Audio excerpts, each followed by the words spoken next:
most dangerous prison is the one that doesn't look like a cage. It has no bars, no guards, no cold cement floors. It doesn't lock behind you with a clang. It opens politely. It smiles. It asks you to sit, just for a moment. And then it teaches you how to shrink. It teaches you how to be small, how to say thank you for less, how to apologize for wanting more. It teaches you that survival is the goal, that obedience is virtue, and that if you follow the rules long enough, you'll finally feel free.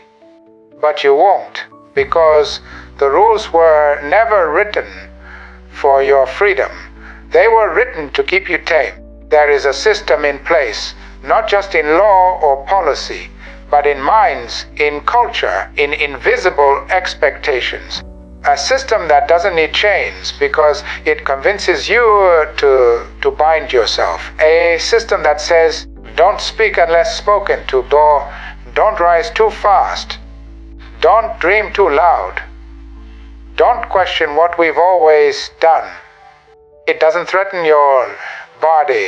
It threatens your belonging, your security, your peace. Because if it can convince you to stay quiet to be safe, you'll become your own warden and never even know you're in a cell. That's how the world breaks people. Not with force, but with expectation. Not with violence, but with the erosion of belief. You begin to internalize the silence. You start telling yourself, I'm lucky to be here. I shouldn't rock the boat. This is just the way things are. That voice, that subtle surrender, is the first layer of your cage. And if you let it grow, you will find yourself sitting in a life that looks like peace, but feels like suffocation. I sat in a real cell, 4 walls, iron bars, a concrete slab for a bed. But even there, I understood what most free men never will. The greatest fight is not to escape. It is to stay free inside your mind. Because the world will try to break you long before it ever puts its hands on you. It will try to convince you that change is dangerous, that resistance is rebellion, that quiet is wisdom, that chains are just how it is. And the moment you agree, you begin to disappear. Not physically, spiritually. You lose your voice, your spark, your fire. And then you wake up one day and realize you've lived your entire life without ever truly living it. Freedom is not the absence of struggle. It is the refusal to surrender your soul to comfort. It is the decision to see the system and reject the script, to stop saying what they want to hear, to stop becoming who they expect you to be, to walk into the room with your full voice, even if your knees are shaking, even if your words are unpopular, even if you're the only one speaking. Because every cage starts with silence, and every revolution starts with one voice refusing it. They won't warn you when they're breaking you. It won't look like war. It'll look like routine, like a calendar full of things you never asked for, like a job you never wanted, a life you never chose. And it will ask you, why resist? Why fight? Why make this harder than it needs to be? And your answer must be this: because I was not born to obey. I was born to be free. You cannot dismantle the system while still depending on its approval. You cannot rewrite the story while clinging to its praise. You cannot walk out of the cage if you are still asking permission to leave. That is what they don't want you to know. That's why they raise you in fear. That's why they reward silence. That's why they call rebellion dangerous. Because it is. Because a free mind cannot be controlled, and a controlled mind is the foundation of every empire. So here you are, in the system, on the edge of awakening. You can feel it. that something isn't right, that this can't be all there is, that you were made for something more than survival and silence, and now you must choose it. Do you stay in the cage that raised you, or do you become the first in your bloodline to break it? Escape is only the beginning. Most people think the fight ends the moment the chains fall, that freedom is a finish line, a prize, a breath of relief. But ask anyone who has ever truly been free, and they'll tell you the battle doesn't end after the breakout. It begins because staying freed, mentally, emotionally, spiritually, in a world designed to tame you, that takes more courage than running ever did. They will celebrate your escape until it becomes inconvenient, until your truth begins to challenge their comfort, until your presence becomes a mirror to everything they're still afraid to face. They'll say, "We're proud of you," but what they mean is, "We were proud when you stayed quiet about your pain." They'll tolerate your survival, but not your transformation, because to change, to truly live free, is to become dangerous to the world that once owned you. Staying free means you no longer speak their language. You no longer bow for validation. You no longer shrink for comfort. You no longer fit in the spaces that once praised your silence, and that makes people uncomfortable. So they will test you. They will call you too intense, too loud, too much. And that's the moment you must decide. Do you go back to being palatable, or stay free even if it means walking alone? This is the test. Not the chains, not the cell, not the public struggle. The test is in the re-entry. When you walk into the world again as someone who knows their worth, and they try to price you like a commodity. When they ask you to go back to normal, and you know that normal was just the prettiest version of your cage. When you find yourself tempted to shrink again, to soften again, to compromise again, just to be accepted by people who never truly saw you. I didn't just leave prison. I walked out with dignity, intact, with my purpose untouched. I walked out not bitter, but sharper, not smaller, but bolder. I knew that staying free meant resisting bitterness without surrendering fire. That forgiveness wasn't softness. It was strategy, because I wasn't just surviving, I was building. And builders must stay clear. You are building a mind that will not be colonized again, a heart that will not be chained by shame, a vision that cannot be traded for applause.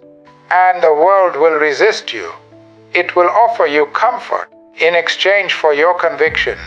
It will say, "Why fight now? Why stay angry? Why make everything about power?" Because it knows that if you ever stay fully free, you'll teach others how to be. You have to protect your freedom like it's your first breath. Guard your mind like it's your only weapon. Choose your circle like your life depends on it, because it does.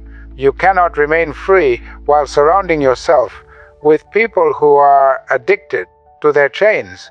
You cannot remain whole in places where you're applauded for fragments.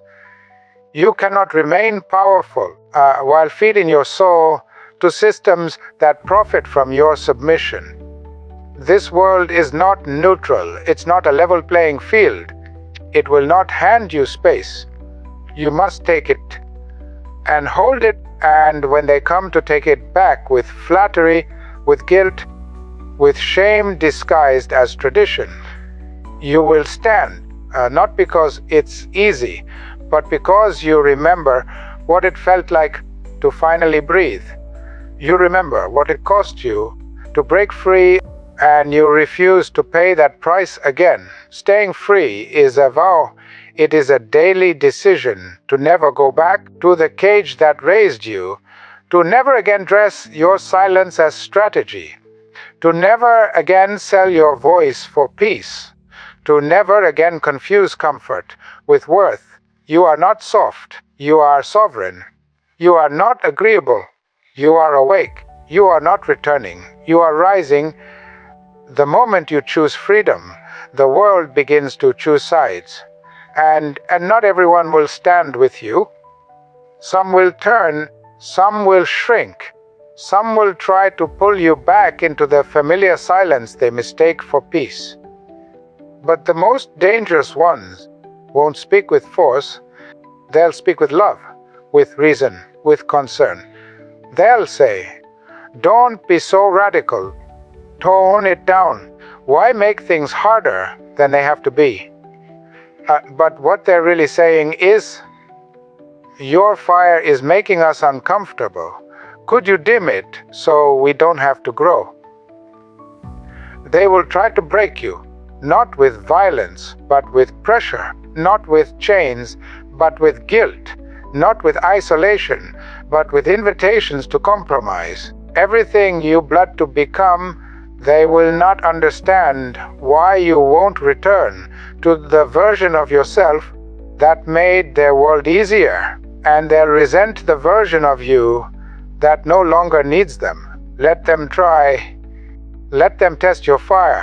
Let them press against your walls. Let them prod and poke and question and whisper, because in that resistance, you find out what you're really made of.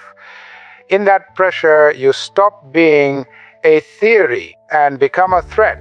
I was broken in every way the world could imagine, except the one that mattered. They caged my body. They silenced my name. They tried to erase my purpose. But I would not break, because I knew dignity is not what the world gives you. It's what you refuse to lose. They can strip your clothes, take your title, take your job, take your home, but they cannot take your will unless you offer it to them. You will be misunderstood. Good. You will be mocked. Good. You will be rejected by people who only loved you when you were easy to carry. Good. Because every time you are tested, you get to choose who you really are. You get to prove to yourself that this freedom is not a trend, not a mask, not a phase. It is your new foundation, and it will not shake, no matter how hard they try. They will test your silence. Break it. They will test your loyalty. Reclaim it. They will test your hope. Feed it. They will say you're unrealistic. You'll answer, "I'm not here to match your expectations. I'm here to destroy your limits, because once you have tasted freedom, real freedom, soul, deep spine straightening, fire-breathing freedom, you will never again beg for permission to exist. You will walk through rooms they tried to keep you out of and speak truth so loud, they'll choke on the silence that follows. You will not ask for a seat. You will build the table, and when they show up asking how you did it, you will look them in the eyes and say, "I stayed free, even when it cost me everything." Let them try. Let them throw their doubts. Let them whisper. Let them scheme. You are not afraid of being broken anymore, because you've already seen the truth. You don't shatter when you know who you are. They may crack your shell, but all that does is release the flame inside you. They may try to tear you down, but all that does is prove you've risen too far to ignore. This world is not used to people who can't be bought, who won't bow, who know themselves too well to be bent, and when they meet one, a true rebel, a builder of their own freedom, a soul who knows their power was never up for negotiation, they panic. Because you are no longer someone they can shape. You are no longer someone they can break. You are now the storm. The world will try to break you with isolation, not chains, not wounds. Loneliness, that's the sharpest weapon in the arsenal of oppression. Not punishment, but separation. They'll exile you for speaking truth, distance themselves when you stop shrinking, turn cold when you no longer bend. And when the crowd disappears, they expect you to fold, to question yourself, to shrink again, to come crawling back for comfort. But what they forget is this: the dark does not kill the rebel, it sharpens them. I spent 27 years in prison, but prison didn't make me bitter. It made me deeper, sharper, or quieter in voice, but louder in principle. Because while they locked the door, I built a kingdom inside my mind. I studied, I reflected, I planned. Not revenge, not ego. A vision, a way forward not just for myself, but for all who had never known what it meant to be free. That's what the darkness can give you, if you let it. Clarity, not chaos. Conviction, not collapse. It's in the silence, the absence of noise and applause and validation, that you learn what your soul actually sounds like. That's where strength is forged, not in the victory, in the void. You won't always be understood. That's not your burden. You won't always be supported. That's not your weakness. You were not made to be everyone's favorite. You were made to walk into darkness and come back with fire in your hands. You were made to become so solid in your purpose that even silence can't unsettle you. Most people only move when others are watching, but rebels move when no one claps, when no one cheers, when no one believes, when it's just them, the storm, and a voice that refuses to go quiet. This is where greatness begins. Not in the light, not on the podium, but in the dark where no one can see the labor, only the legacy. The world sees the legend. They don't see the isolation. They don't see the days I woke up on cold stone with nothing but belief to carry me through. They don't see the years of silence, the thousands of hours of reflection, the conversations with nothing but my thoughts. But it was in that silence that a man became a movement. That's the power of darkness. It forces you to ask, what do I believe when no one's clapping for me? What do I stand for when there's no reward? What kind of fire do I burn with when no one's watching but me? Because that's the only fire that lasts. If you find yourself alone, good. If the room is empty, perfect. If the crowd has gone quiet, excellent, because now you get to find out what kind of revolutionary you truly are. Not the kind who leads when it's easy, the kind who evolves when no one sees it happening. You will study, you will train, you will build, and when the world tries to come back for you, they will not find the same person they left behind. They will find someone unrecognizable, someone who forged themselves in the very silence meant to break them. This is your time not to speak, to listen, to sharpen, not to broadcast, to build, not to fight noise with noise, but to become so rooted, so aware of your mission, so clear about your fire, that nothing shakes you. This is your fire season, the quiet before the roar. Stay in it, sit in it, train in it, emerge from it, a threat they never saw coming. Now you know what they feared. It wasn't your voice. It was your vision. It wasn't your protest. It was your clarity. It wasn't your rage. It was your refusal to kneel. Because the world can survive your anger. It cannot survive your leadership. The system can tolerate your frustration, but not your discipline. It can absorb your rebellion, but not your transformation. Because once you know who you are, what you believe, what you're building, you stop playing by their script. And in that moment, You are no longer a follower. You are a fire. Do not wait for permission. Do not wait for applause. Do not wait for someone more qualified to show up. You are the one, the storm, the solution, because leadership isn't a role. It's a decision to rise first, to walk forward while others tremble, to stand tall when history begs you to bow, to be the living proof that freedom is not a fantasy. It is a choice.